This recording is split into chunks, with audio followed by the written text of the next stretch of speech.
3 semaines à centre-ville. Il va faire aussi, mais bon, là, maintenant qu'il a la classe. Donc, on va voir les bénéfices. On va faire,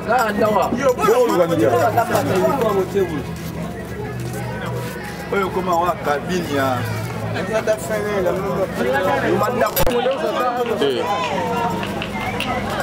on va départ unique.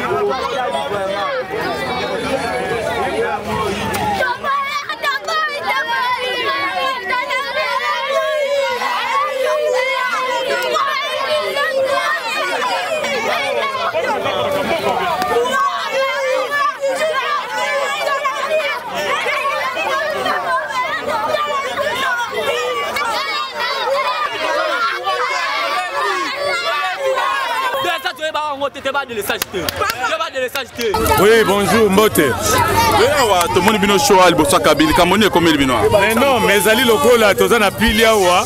Biso tozali cabine maire venir à commune à Kinshasa, il y a stade de martyr. Ça fait 1 mois, tu as na couranté. Atel so disjoncteur awa, so ya bilokos, so ya nini, tu as sous na couranté. Biloko nyoso baby, nyoso tout est baby, tu as sous na l'autre côté. Tu as revendiquer ba beti biso masasi. Tu as battre so to sala nini. Tu as revendiquer wapi? To banina ne pas to futa ba facture na kapanga. Batini biso na boka c'est pas CVS. CVS akimi.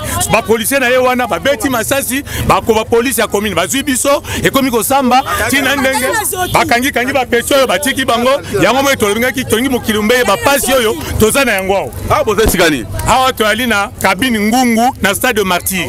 Na wangata. Donc ça fait 1 mois courant ezate disjoncté. 1 mois courant ezate disjoncté ba teli biso ya bilokos. Et pour là. Message des abonnés na ba condamner ba zolando siko. Message na ngai ezali talana nulikamboyo. Bomoni mwana ngai yoyo.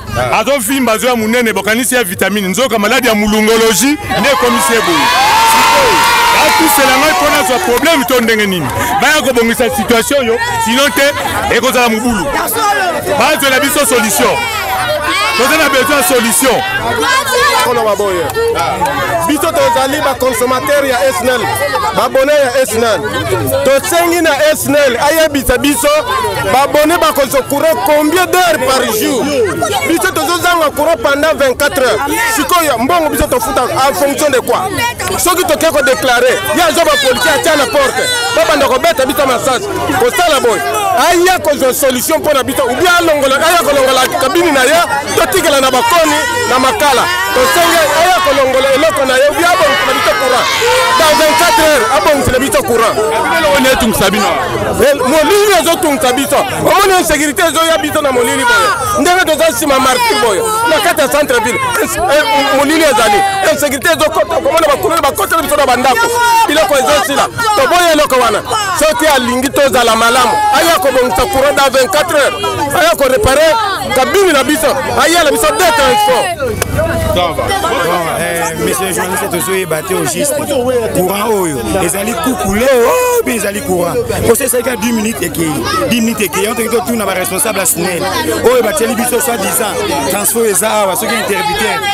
Les alliés coucoulés ou bien les alliés courant toyé. Bah pour ça va pas to lembi. Donc to lembi maramba courant dans milieu. On fout ma facture mais courant malungé zate. Oui, facture c'est trop cher. Mais courant toujours c'est la clé. Quand le belli va conduire ça ni qui met ça là. Quand tu veux une solution dans l'immédiat. Pour y ça va pas. Ça va pas.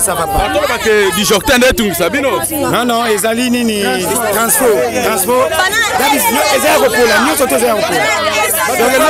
Donc pas départ unique et les qui donc nous sommes yamala moi na cabine yo. Exactement.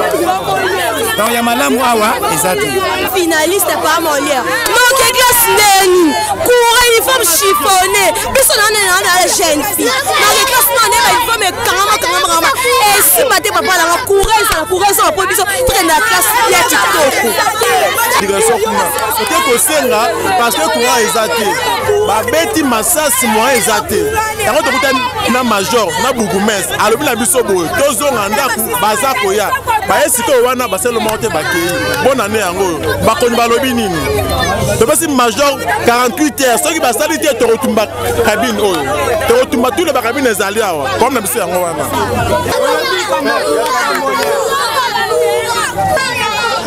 Thank you.